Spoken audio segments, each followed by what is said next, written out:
Learn Commerce. Please like, share and subscribe. Hi all, welcome back. ഈ ക്ലാസ്സിൽ നമ്മൾ start ചെയ്യുന്നത് പുതിയ ടോപ്പിക്കാണ് ഡിപ്രീസിയേഷൻ അക്കൗണ്ടിങ്. എന്താണ് ഡിപ്രീസിയേഷൻ, അതുപോലെ തന്നെ ഡിപ്രീസിയേഷനുമായി ബന്ധപ്പെട്ട അക്കൗണ്ടിങ് പ്രോസസ്സ് എന്താണെന്ന് ഉള്ളത് നോക്കാം.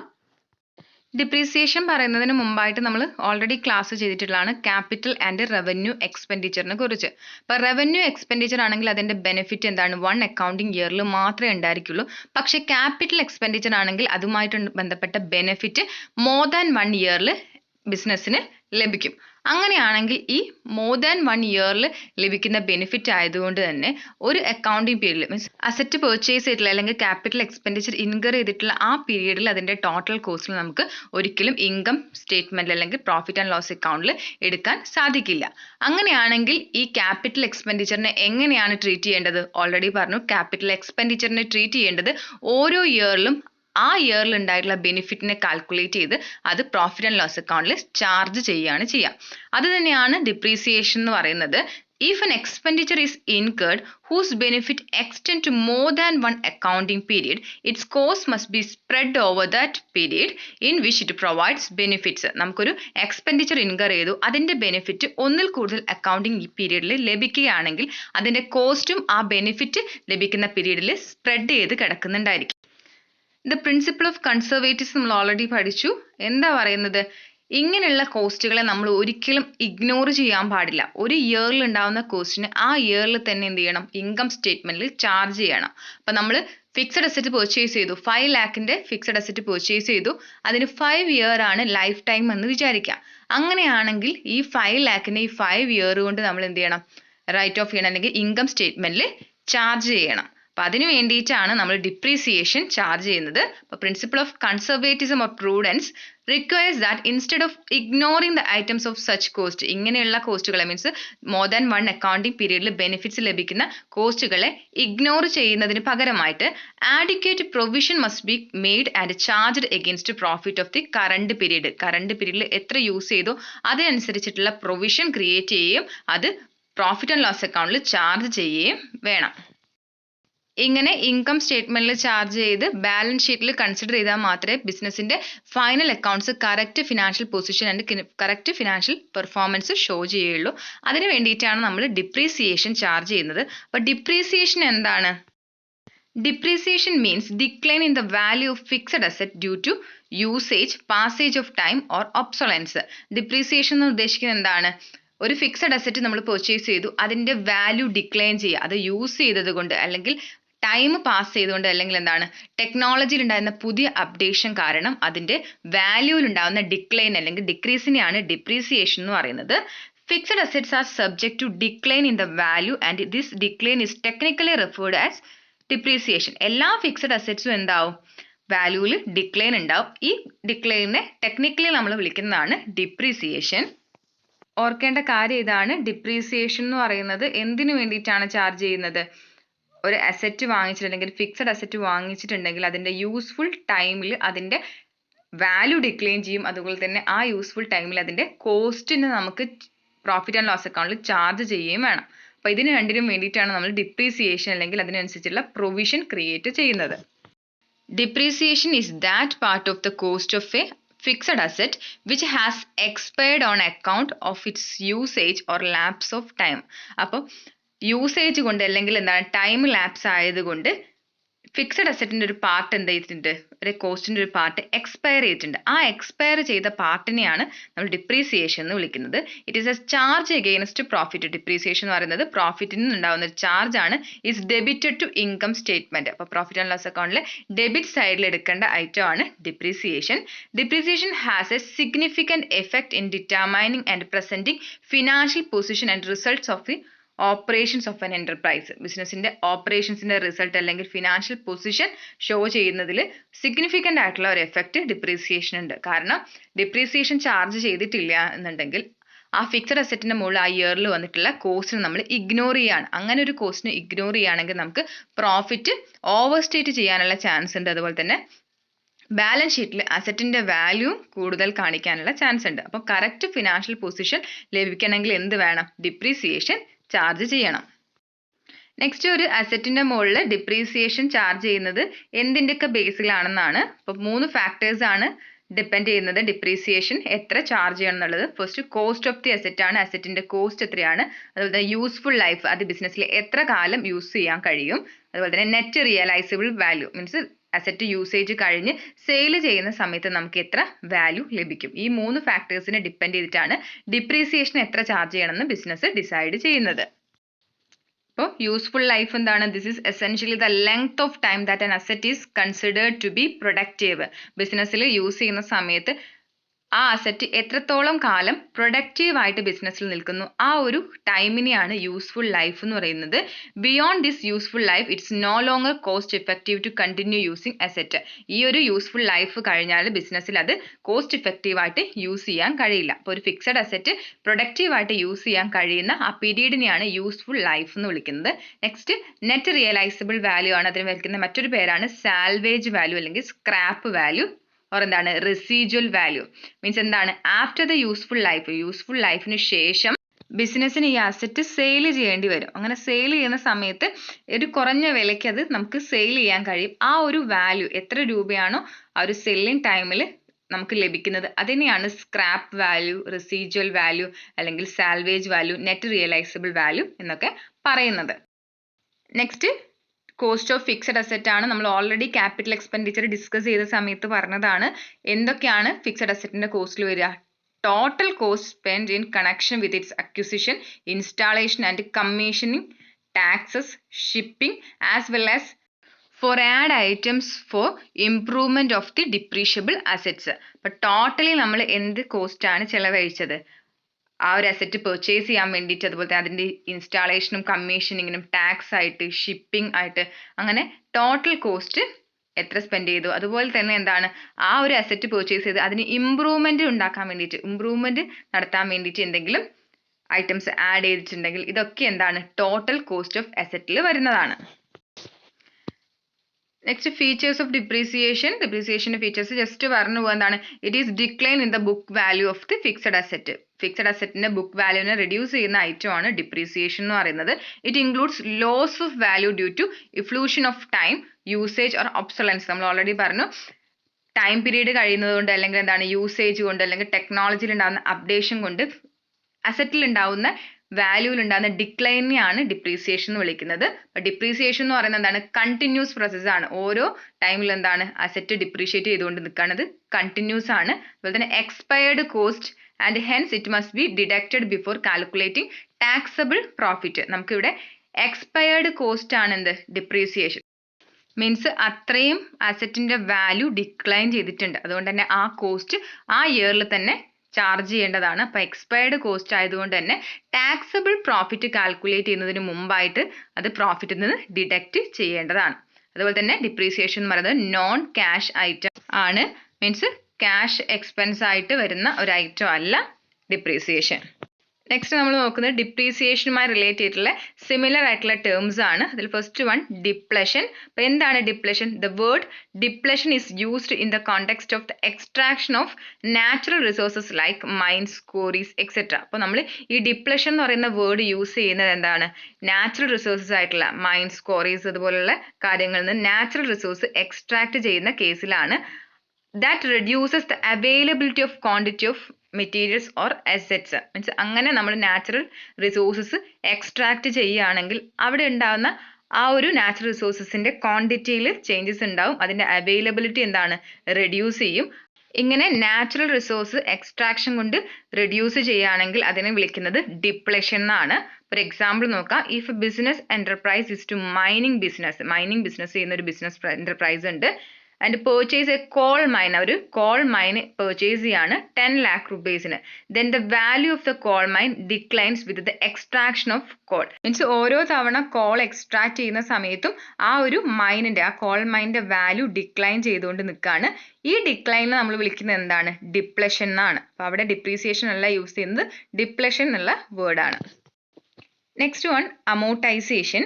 Amortization refers to writing off the cost of intangible assets like patent, copyright, trademark, goodwill which have utility for a specified period of time. Means നമുക്കൊരു ഇൻടാഞ്ചിബിൾ അസറ്റ് ഉണ്ട്, like എന്താണ് patent, copyright, trade mark, ഇങ്ങനെയുള്ള ഏതെങ്കിലും രീതിയിലുള്ള intangible assets ഉണ്ട്. ആ അസറ്റിന്റെ period എന്ന് പറയുന്നത്, അതിന്റെ വാലിഡിറ്റി എന്ന് പറയുന്നത് ഒരു സ്പെസിഫൈഡ് പീരീഡ് ഓഫ് ടൈം ആണെങ്കിൽ ആ ടൈമിൽ അതിന്റെ എമൗണ്ടിന് നമ്മൾ റൈറ്റ് ഓഫ് ചെയ്യും. അങ്ങനെ റൈറ്റ് ഓഫ് ചെയ്യുവാണെങ്കിൽ അതിനെ വിളിക്കുന്നത് ഡിപ്രീസിയേഷൻ അല്ല, അമോർട്ടൈസേഷൻ എന്നാണ്. ഇപ്പോൾ എക്സാമ്പിൾ നോക്കുകയാണെങ്കിൽ, if a business firm buys a patent for 10 lakh and estimated that its useful life will be 10 years. അപ്പോൾ ഒരു ബിസിനസ് ഫേം ഒരു പാറ്റന്റ് പർച്ചേസ് ചെയ്യാണ്, 10 lakh rupees കൊടുത്തു, അതിന്റെ യൂസ്ഫുൾ ലൈഫ് 10 years ആണെന്ന് വിചാരിക്കാം. then the business firm must write off the 10 lakh over 10 years. ഈ 10 lakhനെ ഈ 10 years അതിന്റെ യൂസ്ഫുൾ ലൈഫിൽ ആ ഒരു പീരീഡിൽ അതിനെ റൈറ്റ് ഓഫ് ചെയ്തേ മതിയാവുള്ളൂ. അങ്ങനെ ബിസിനസ് റൈറ്റ് ഓഫ് ചെയ്യുകയാണെങ്കിൽ അതിനെ വിളിക്കുന്നത് അമോർട്ടൈസേഷൻ എന്നാണ്. അപ്പോൾ അമോർട്ടൈസേഷൻ എന്താണ്? ഇൻടാഞ്ചിബിൾ അസറ്റിന്റെ ഡിക്ലൈനിനെ റൈറ്റ് ഓഫ് ചെയ്യാൻ. നെക്സ്റ്റ് ഡിപ്ലഷൻ ആണെങ്കിൽ നാച്ചുറൽ റിസോഴ്സിന്റെ എക്സ്ട്രാക്ഷൻ കൊണ്ട് അതിൻ്റെ ഉണ്ടാകുന്ന ഡിക്ലൈനിനെ റെക്കോർഡ് ചെയ്യാൻ. നെക്സ്റ്റ് ഡിപ്രീസിയേഷൻ ആണെങ്കിൽ ടാഞ്ചിബിൾ ഫിക്സഡ് അസറ്റിന്റെ ഡിക്ലൈനെ റെക്കോർഡ് ചെയ്യാൻ വേണ്ടിയിട്ട്. ഈ 3 ടേംസും ആണ് ഡിപ്രീസിയേഷനുമായിട്ട് റിലേറ്റ് ചെയ്തിട്ടുള്ള അല്ലെങ്കിൽ ഡിപ്രീസിയേഷനോട് സിമിലർ ആയിട്ടുള്ള terminologies. Next one, objectives for providing depreciation. എന്തുകൊണ്ടാണ് ഡിപ്രീസിയേഷൻ പ്രൊവൈഡ് ചെയ്യുന്നത്? First one, correct income measurement. നമ്മൾ ഓൾറെഡി പറഞ്ഞു, ബിസിനസിന്റെ കറക്റ്റ് ഇൻകം മെഷർ ചെയ്യണമെങ്കിൽ ആ ഇയറിലുള്ള എക്സ്പെൻസ് ആ ഇയറിൽ തന്നെ ചാർജ് ചെയ്യണം. അപ്പം അങ്ങനെ ഇയറിൽ ആ ഒരു കറണ്ട് ഇയറിൽ തന്നെ ഡിപ്രീസിയേഷൻ ചാർജ് ചെയ്യുന്ന സമയത്ത് ബിസിനസ്സിനെ സംബന്ധിച്ച് കറക്റ്റ് ഇൻകം സ്റ്റേറ്റ്മെന്റ് പ്രിപ്പയർ ചെയ്യാൻ കഴിയും. അതുപോലെ തന്നെ ഫിനാൻഷ്യൽ സ്റ്റേറ്റ്മെന്റ് ആയിട്ടുള്ള ബാലൻസ് ഷീറ്റ് പ്രിപ്പയർ ചെയ്യുന്ന സമയത്ത് ബാലൻസ് ഷീറ്റിൽ കറക്റ്റ് പൊസിഷൻ, ബിസിനസിന്റെ ട്രൂ പൊസിഷൻ കിട്ടാൻ വേണ്ടിയിട്ടും ഡിപ്രീസിയേഷൻ ഹെൽപ്പ് ചെയ്യുന്നുണ്ട്. കാരണം അസറ്റ് സൈഡിൽ ഡിപ്രീസിയേഷന്റെ എമൗണ്ട് കുറച്ചിട്ടാണ് അതിന്റെ ബുക്ക് വാല്യൂ എഴുതുന്നത്. Next, fund for replacement means എന്താണ്? ഫിക്സഡ് അസറ്റിന്റെ പർച്ചേസ് എന്ന് പറയുന്നത് ഹ്യൂജ് എക്സ്പെൻസ് ആണ്. അപ്പോൾ ബിസിനസിനെ സംബന്ധിച്ച് വലിയൊരു എക്സ്പെൻസ് ആണ് ഫിക്സഡ് അസറ്റ് പർച്ചേസ് ചെയ്യുക എന്ന് പറയുന്നത്. അതുകൊണ്ട് തന്നെ ബിസിനസ് ഒരു എമൗണ്ട് ഈ ഒരു എക്സ്പെൻഡിച്ചർ മീറ്റ് ചെയ്യാൻ വേണ്ടിയിട്ട് മാറ്റി വെച്ചിട്ടില്ല എന്നുണ്ടെങ്കിൽ അതിനൊരു ഹ്യൂജ് എക്സ്പെൻഡിച്ചറിനെ മീറ്റ് ചെയ്യാൻ സാധിക്കില്ല. അപ്പം റീപ്ലേസ്മെന്റ്, അസറ്റിന്റെ റീപ്ലേസ്മെന്റിന് വേണ്ടിയിട്ടും ഡിപ്രീസിയേഷൻ യൂസ്ഫുൾ ആണ്. അപ്പം അസറ്റിനെ റീപ്ലേസ് ചെയ്യാനുള്ള ഫണ്ട് കണ്ടെത്തുക എന്നുള്ളത് ഡിപ്രീസിയേഷന്റെ ഒബ്ജക്റ്റീവ് ആണ്. Next objective, ascertainment of true cost of production. ഇപ്പോൾ ബിസിനസ് പ്രൊഡ്യൂസ് ചെയ്യുന്നുണ്ടെങ്കിൽ, എന്തെങ്കിലും പ്രൊഡക്ഷൻ നടത്തുന്നുണ്ടെങ്കിൽ അതിന് വേണ്ടിയിട്ട് ഫിക്സഡ് അസറ്റ്സ് യൂസ് ചെയ്തിട്ടുണ്ടാവും. അങ്ങനെയാണെങ്കിൽ ഫിക്സഡ് അസറ്റിന് എത്ര എക്സ്പെൻസ് ആയിന്ന് കറക്റ്റ് കാൽക്കുലേറ്റ് ചെയ്തിട്ടില്ലെങ്കിൽ അതിന് ട്രൂ കോസ്റ്റ് ഓഫ് പ്രൊഡക്ഷൻ നമുക്ക് കാൽക്കുലേറ്റ് ചെയ്യാൻ കഴിയില്ല. അപ്പോൾ ഡിപ്രീസിയേഷൻ ചാർജ് ചെയ്യുകയാണെങ്കിൽ അസറ്റിൽ ഉണ്ടായിട്ടുള്ള എക്സ്പയർഡ് ആയിട്ടുള്ള കോസ്റ്റിനെ കൂടെ കൺസിഡർ ചെയ്യും. അങ്ങനെ ബിസിനസ്സിന് true cost of production calculate ചെയ്യാൻ സാധിക്കും. Next, methods of calculating depreciation ആണ്. ബിസിനസ് എങ്ങനെയാണ് ഡിപ്രീസിയേഷൻ കാൽക്കുലേറ്റ് ചെയ്യുന്നത്? ഡിപ്രീസിയേഷൻ കാൽക്കുലേറ്റ് ചെയ്യാനുള്ള മെത്തേഡ്സ് മെയിൻ ആയിട്ടും 2 മെത്തേഡ്സ് ആണ് പറയുന്നത്. സ്ട്രേറ്റ് ലൈൻ മെത്തേഡ്, സെക്കൻഡ് എന്താണ്? Diminishing balance method. ഇത് കൂടാതെ തന്നെ കുറച്ച് മെത്തേഡ്സും കൂടെ ഉണ്ട്. ഏതൊക്കെയാണ്?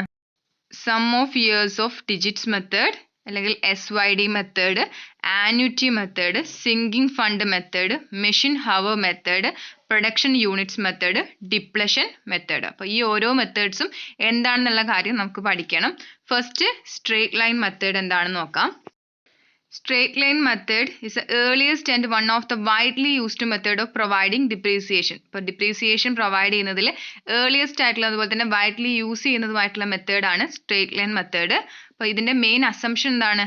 Equal usage of the asset over it's entire useful life. അപ്പം ഒരു അസറ്റ് യൂസ് ചെയ്യുന്നുണ്ട് ബിസിനസ്സിലെങ്കിൽ അതിന്റെ യൂസ്ഫുൾ ലൈഫിൽ, എൻറ്റയർ ലൈഫിലും എല്ലാ ഇയറിലും ഒരേ യൂസേജ് തന്നെയാണ് അതിനുണ്ടാവുന്നത്. അല്ലെങ്കിൽ എന്താണ്? ഫിക്സഡ് അസറ്റിന്റെ യൂസേജ് ഓരോ ഇയറിലും വേരി ചെയ്യുന്നില്ല എന്നുള്ള അസംഷനിലാണ് സ്ട്രേറ്റ് ലൈൻ മെത്തേഡ് ഡിപ്രീസിയേഷനെ കാൽക്കുലേറ്റ് ചെയ്യുന്നത്. It's also called fixed instalment method or fixed percentage on original cost method. According to this method, a fixed and an equal amount is charged as depreciation in every accounting period during the lifetime of the asset. ഒരു അസറ്റിന്റെ life ടൈമിൽ എല്ലാ accounting ഇയറിലും ഒരു fixed amount അല്ലെങ്കിൽ ഒരു fixed equal amount depreciation ആയി charge ചെയ്യുന്ന മെത്തേഡാണ് straight line method.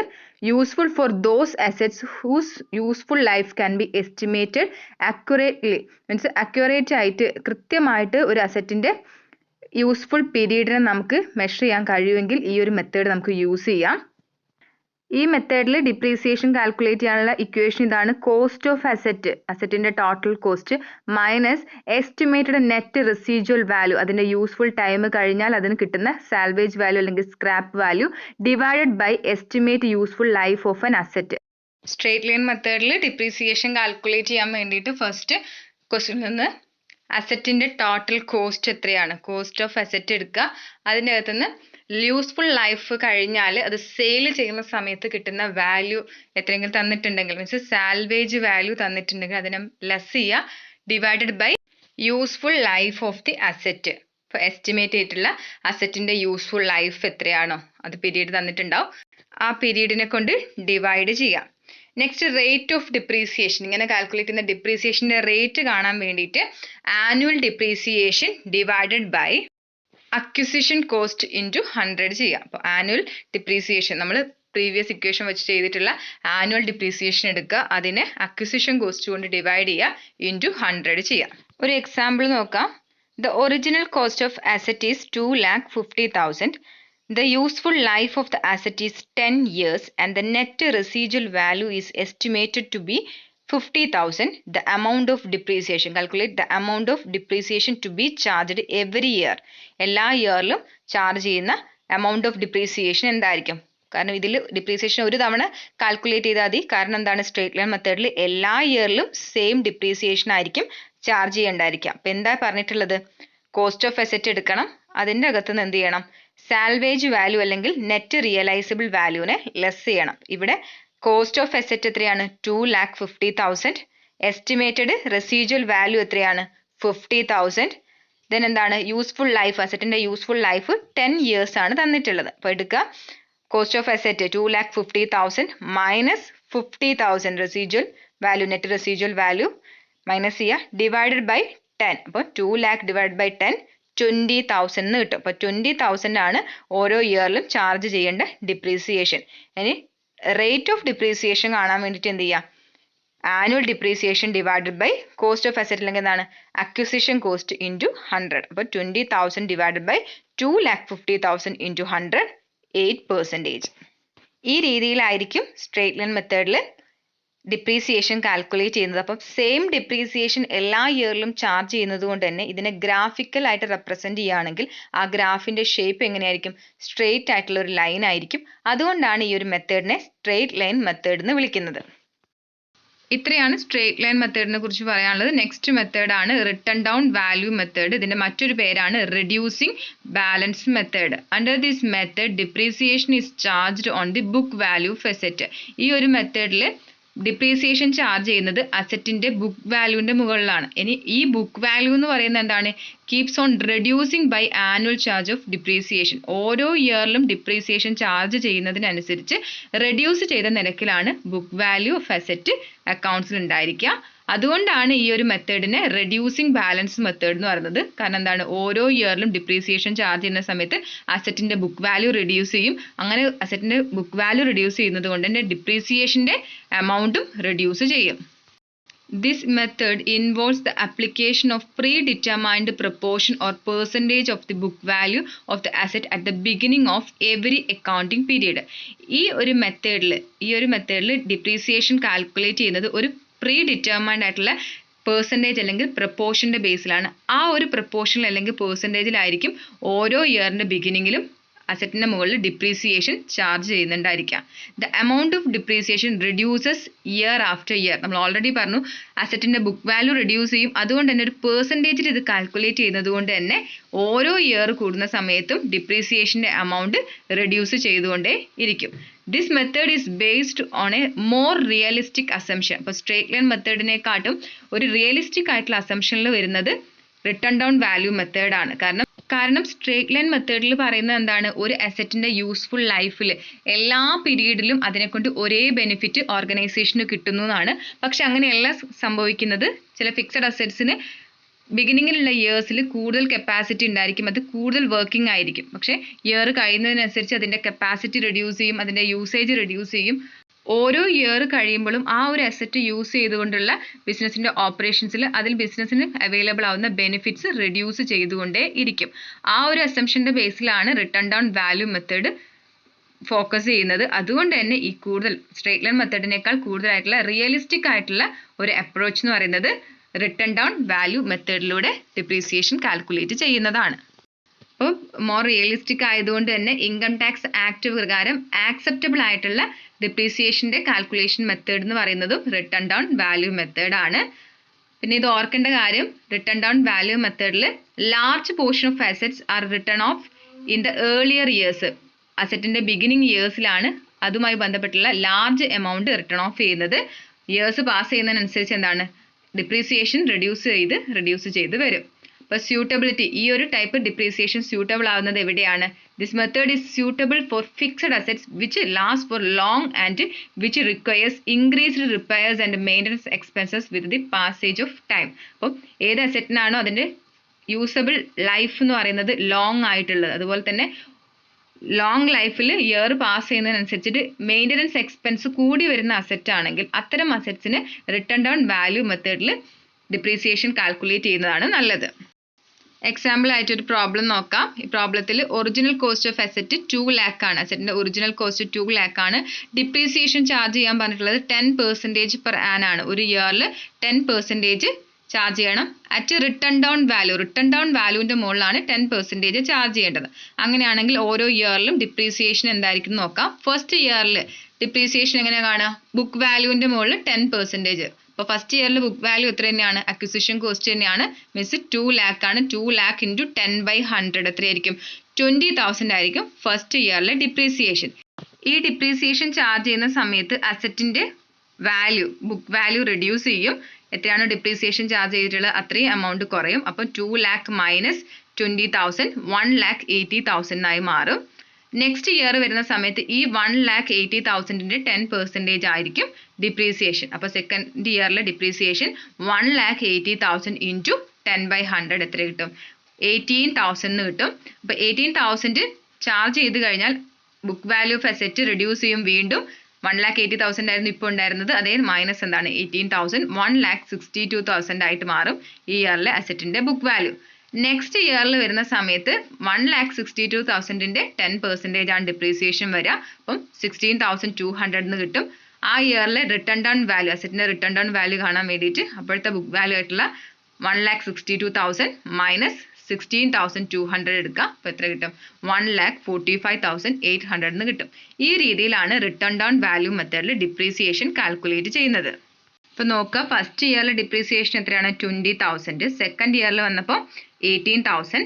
Third ഇയറിൽ 16,200. അങ്ങനെ ഓരോ ഇയർ പാസ് ചെയ്യുന്ന സമയത്തും ഡിപ്രീസിയേഷൻ ചാർജ് ചെയ്യുന്നത് ഡിക്ലൈൻ ചെയ്തുകൊണ്ടേയിരിക്കും. അതുകൊണ്ടാണ് ഈ ഒരു മെത്തേഡിനെ റിട്ടൺ ഡൗൺ വാല്യൂ മെത്തേഡ് അല്ലെങ്കിൽ റിഡ്യൂസിങ് ബാലൻസ് മെത്തേഡ് എന്ന് വിളിക്കുന്നത്. അപ്പോൾ ഈ ഒരു മെത്തേഡിൽ ഡിപ്രീസിയേഷൻ ഓരോ ഇയറിലും ചാർജ് ചെയ്യുന്നത് ഗ്രാഫിക്കലി റെപ്രസെൻറ്റ് ചെയ്യുകയാണെങ്കിൽ അതിൻ്റെ സ്ലോപ്പ് എങ്ങനെയായിരിക്കും? റെഡ്യൂസ് ചെയ്ത രീതിയിലായിരിക്കും. നെക്സ്റ്റ് നമ്മൾ റിട്ടൺ ഡൗൺ വാല്യൂ മെത്തേഡ് ഒരു ഫിക്സഡ് പെർസെൻറ്റേജ് ആണ് ഡിപ്രീസിയേഷൻ ചാർജ് ചെയ്യാന്ന് പറഞ്ഞു. ഇനി ഈ ഒരു പെർസെൻറ്റേജിന് നമുക്ക് കാൽക്കുലേറ്റ് ചെയ്യണം. അപ്പോൾ റേറ്റ് ഓഫ് ഡിപ്രീസിയേഷൻ കാൽക്കുലേറ്റ് ചെയ്യുന്നത് ഫോർമുല യൂസ് ചെയ്തിട്ടാണ്. ഫോർമുല ഇതാണ്: 1 - nth root of S/C into 100. അപ്പോൾ ഇവിടെ എസ് എന്ന് പറയുന്നത് എന്താണ്? സാൽവേജ് വാല്യൂ ആണ്. സി എന്ന് പറയുന്നത് കോസ്റ്റ് ഓഫ് അസറ്റ് ആണ്. എൻ എന്ന് പറയുന്നത് എന്താണ്? എക്സ്പെക്റ്റഡ് യൂസ്ഫുൾ ലൈഫ് ആണ്. അപ്പോൾ എക്സ്പെക്റ്റഡ് യൂസ്ഫുൾ ലൈഫും സ്ക്രാപ്പ് വാല്യൂ അല്ലെങ്കിൽ salvage value, cost of assets തരുവാണെങ്കിൽ rate of depreciation written down value മെത്തേഡിൽ റേറ്റ് ഓഫ് ഡിപ്രീസിയേഷൻ കാൽക്കുലേറ്റ് ചെയ്യാൻ വേണ്ടിയിട്ട് എന്ത് ചെയ്യുക? 1 - nth റൂട്ട് ഓഫ് S/C ചെയ്യാം. ഒരു എക്സാമ്പിൾ നോക്കാം. The original cost of truck is 9 lakh. 9 lakhൻ്റെ ട്രക്കാണ്. Net salvage value after 16 years of useful life is 50,000. അപ്പോൾ 16 years യൂസ് ചെയ്ത് കഴിഞ്ഞാൽ അതിന് കിട്ടുന്ന സാൽവേജ് വാല്യൂ 50,000 ആണ്. അങ്ങനെയാണെങ്കിൽ appropriate rate of depreciation calculate ചെയ്യാൻ പറഞ്ഞാൽ 1 - nth root of scrap value divided by cost of asset into 100 ചെയ്യുക. അപ്പോൾ ഇവിടെ n എത്രയാണ്? 16 years ആണ് യൂസ്ഫുൾ ലൈഫ്. അപ്പം 1 - 16th റൂട്ട് ഓഫ് 50,000 ആണ് സ്ക്രാപ്പ് വാല്യൂ. 9 lakh ആണ് അസറ്റിൻ്റെ കോസ്റ്റ് എന്ന് പറയുന്നത്. അപ്പം 16th root of 50,000 divide by 9 lakh into 100. അപ്പോൾ ആൻസർ 16.6 എന്ന് കിട്ടും. അപ്പോൾ ഈ ഒരു ഇക്വേഷൻ കാൽക്കുലേറ്റർ ഇല്ലാതെ ചെയ്യാൻ പറഞ്ഞാൽ ബുദ്ധിമുട്ടാണ്. അപ്പോൾ ഇക്വേഷൻ ജസ്റ്റ് ഓർത്ത് വെച്ചാൽ മതി.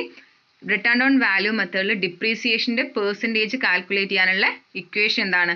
1 - nth root of scrap value divided by cost of asset into 100. അപ്പോൾ ഇത്രയാണ് മെയിൻ രണ്ട് മെത്തേഡായിട്ടുള്ള സ്ട്രേറ്റ് ലൈൻ മെത്തേഡിനെ കുറിച്ചും റിട്ടേൺ ഡൗൺ വാല്യൂ മെത്തേഡിനെ കുറിച്ചും പറയാനുള്ളത്. നെക്സ്റ്റ് ക്ലാസ്സിൽ ബാക്കിയുള്ള പോർഷൻസ് ഡിസ്കസ് ചെയ്യുന്നതാണ്.